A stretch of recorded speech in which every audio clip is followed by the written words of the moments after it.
Take a look at this. You want something in your life. This is three-dimensional creation. Let's say you wanted wealth. You got to go get it, yes or no? You want health? You better make sure you eat the right foods and move your body around a lot. You want freedom? You got to make a lot of choices to get there. It takes time. Would you agree? You want love? You got to go on Match.com and you got to look at a lot of body parts to get there. You want genius? You got to read a lot of books. You got to study a lot of information to get there. And all of this takes time. Why? Because you have to drag your body through space in three-dimensional reality. And that future exists separate from you. And you got to get your body to it in time. So here's point A, one point of awareness. And we're going to go to point B. Take a look at this.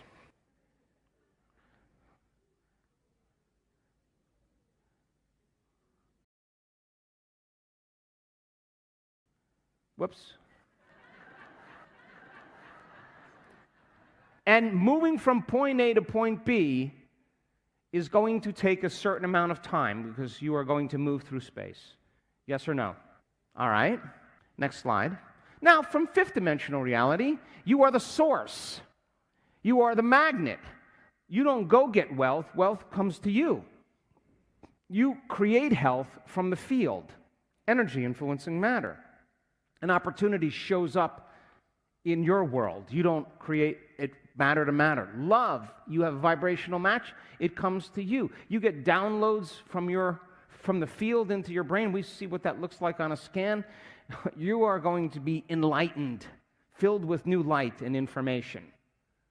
And it can happen in no time. Now check this out. Whatever that thing is, Mr. Lego Man,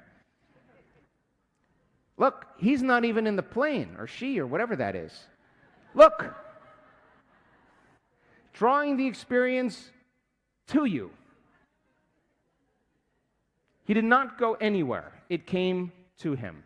Are you still with me? All right, now check this out. Coherent brain, the thought sends the signal out. You got that, yes? Now, we got to get the creative center involved. It's mind and body. You got to do both.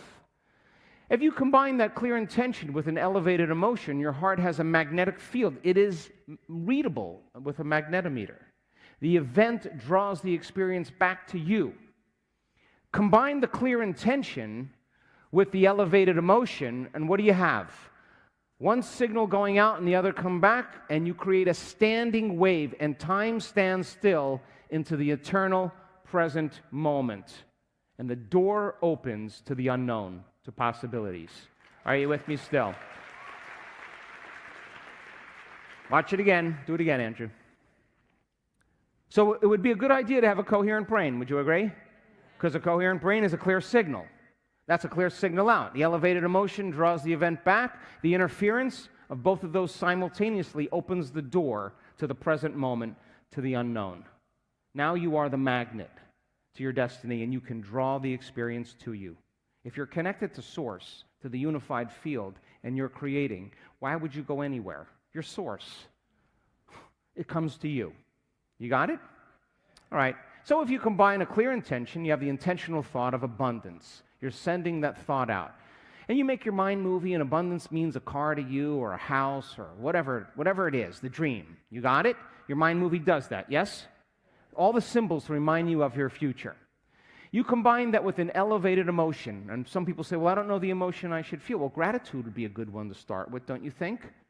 If you feel gratitude, your body's believing it's happening to you when? And if you feel freedom, and you feel inspired, and you feel joy, you're activating this center. So the clear intention with the elevated emotion manifests destiny. And all of a sudden, you start to have opportunities, things starting to come to you instead of you going to get them. Now, which would you prefer? How many people understand this? Does this make sense?